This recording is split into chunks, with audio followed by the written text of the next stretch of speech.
Hi guys, my name is Kabir and you are watching Claptrap Adventure of Time. In today's session हम बात करने वाले हैं part 3 of the Indian constitution के article 19 के बारे में। अब आर्टिकल 19 में हमारे पास कुछ ऐसी फ्रीडम्स हैं जिसमें से एक फ्रीडम को हमने रिमूव कर दिया था, वो थी फ्रीडम आर्टिकल 19(1)(f) की, that is right to property. उसको हमने डाल दिया था आर्टिकल 300(a) के अंदर बाय 44th अमेंडमेंट। पर इसके अलावा और ऐसी कौन सी फ्रीडम्स हैं हमारे पास, आइए इस वीडियो में जानते हैं। सबसे पहले हमारे पास 6 फंडामेंटल राइट्स ऑफ फ्रीडम हुआ करते थे पहले, जिसमें से एक को रिमूव कर दिया गया। अब 19(1)(a) के अंदर क्या गिवन है, freedom of speech and expression. Then we have 19(1)(b), freedom to assemble peacefully and without arms. Then we have 19(1)(c), freedom to form associations or unions. Then 19(1)(d), freedom to move freely throughout the territory of India. Then Article 19(1)(e), to reside and settle in any part of India.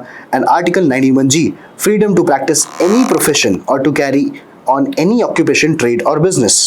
तो जैसे एक बहुत famous quote है, power corrupts and absolute power absolutely corrupts. तो वैसे किसी भी व्यक्ति को कोई फ्रीडम दे देंगे, उसके रिगार्डिंग कोई कर्टलमेंट नहीं होगा, उसके रिगार्डिंग कोई रीजनेबल रिस्ट्रिक्शंस नहीं होगी, तो फ्रीडम पता नहीं कहाँ कैसे लार्ज होती चली जाएगी।